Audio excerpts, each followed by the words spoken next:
Okay, it's kind of an update video. I have been working on the car, just not as much. I've been busy with work and family stuff, so I haven't been out to the garage as much as I would like to have been, but I still am chipping away at it a little bit here and there. Um, so these two relays right there, that's for the electric water pump and the electric fan. Um, I got that stuff. I had it kind of temporarily wired up just to test it, and the water pump and the electric fan do work. So once I complete the wiring on the front of the car, I'll go ahead and tidy that up. That big heavy gauge red wire is just in there so I could test everything. So I just need to make a couple of final connections on that once I wire up the front of the car for good, and then we'll be all set. So here you can see this black and orange wire right there. That's a heavy gauge wire that comes off the battery post on the back of the alternator, runs into a mega fuse, and then this wire coming out is a heavy gauge wire, and that runs over through the firewall and goes to the back of the car where it connects on the starter solenoid, and that's what's going to keep the battery charged while the car is running. One thing I've been doing on the car, using while I'm getting everything wired up and trying to kind of keep things tidy as I go, are these little, I don't know what they call these things. They're like push pins or something. You tape these into your wire harness, and then you know, you secure them to the car. You make a small hole and you just kind of push them through there, and it secures the harness to the car to keep it from flopping around. I got these off Amazon. They were like 10 or 11 bucks for a box of 50 of these, something like that.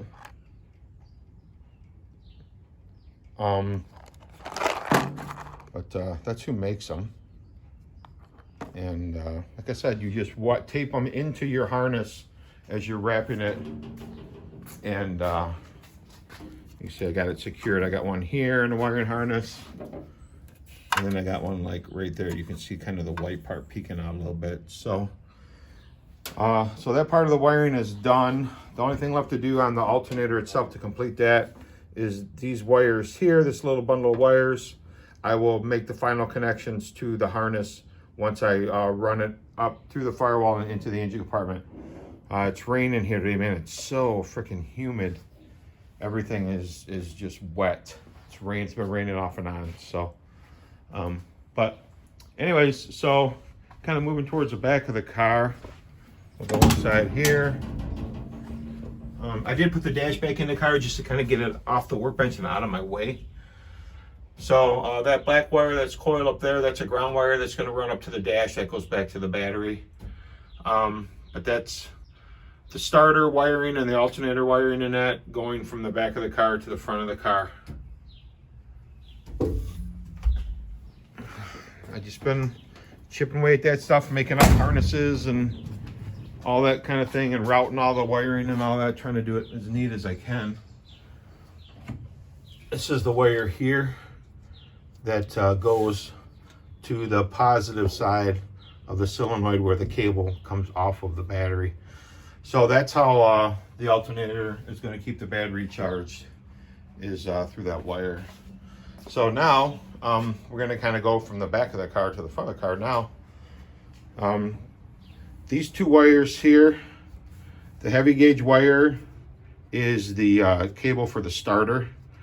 This smaller gauge wire, which is still a heavy gauge wire, is the, I guess you could call it like the trigger wire for the solenoid on the mini starter. So that runs all the way to the front of the car.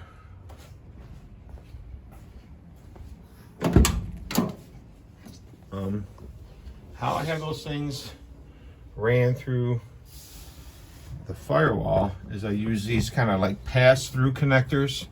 So this is the starter cable.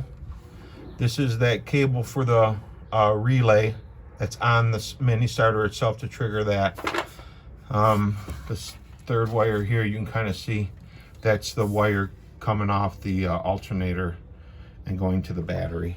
So I did put the dash back in the car just to kind of get it out of my way because I needed room on the workbench. So I'm still not done wiring the car or wiring the dash, so it's gonna have to come back out.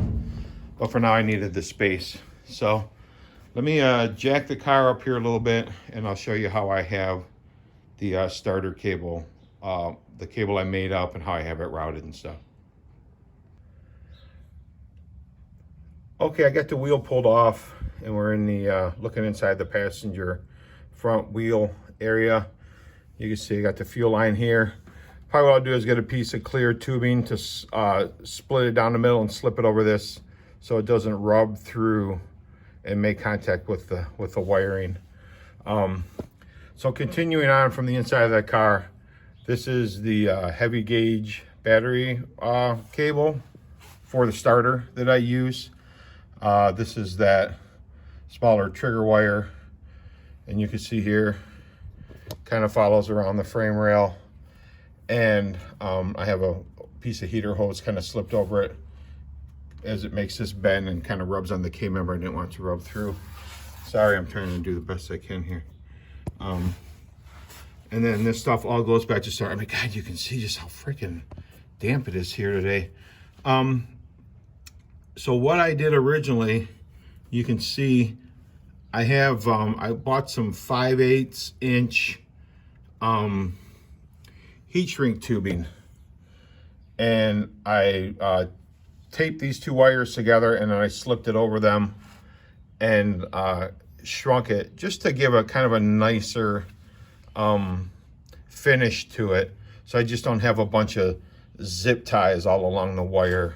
I don't always like the look of the zip ties in some things. So, but that's it. That's kind of where we're at. I am, like I said, making progress on the car. It's just kind of slow going, but it is still, it's going. It is moving forward, just kind of at a slower pace.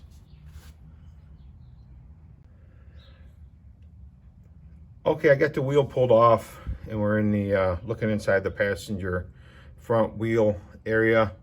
You can see I got the fuel line here. Probably what I'll do is get a piece of clear tubing to split it down the middle and slip it over this so it doesn't rub through and make contact with the wiring.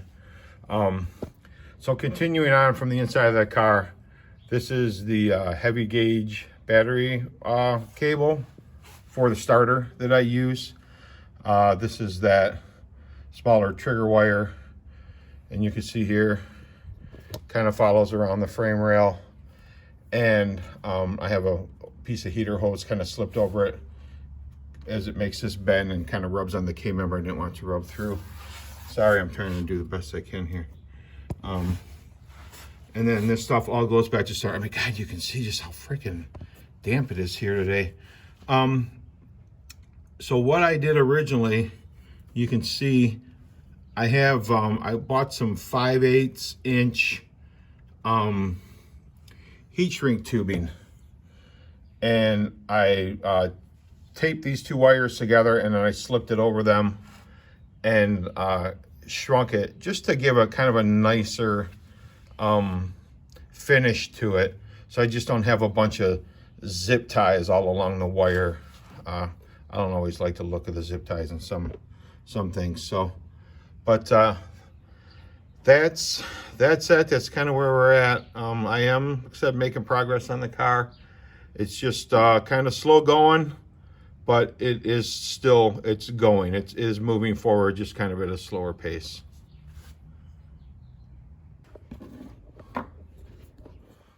Okay, something I want to show you. When I make up my battery cable ends, large diameter, heavy gauge stuff, what I have found, I got these from work, are these really heavy duty, I guess like wire lugs or something.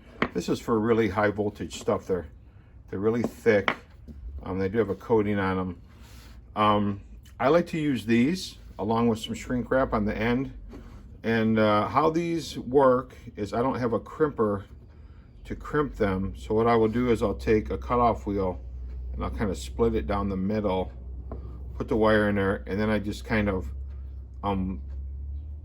fold the ends in over each other So if you're looking at it this way, it's kind of hard to do with one hand, but I'll take, like I said, I'll take the end when I split it right here, and I'll basically kind of take the end and go like that with it. Take the two pieces and kind of fold them over, crump them in the vise so they're like that, and then I get them nice and tight, and then I put some adhesive shrink wrap over it, and it gives me a nice strong heavy-duty connection. So that's how I do my heavy gauge stuff.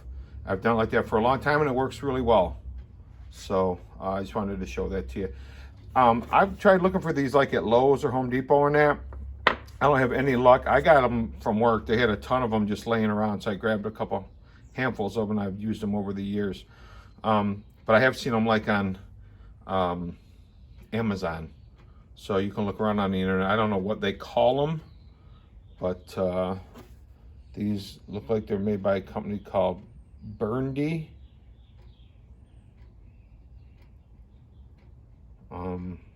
But anyways, like I said, you can clean the coating off, and these are solid copper underneath the coating. I don't know if this is like a galvanized or what, but once you clean the coating off, you're down to solid copper. So anyways, I just wanted to show you that. That's one little trick that I've used for years, and they always work excellent, and they last forever.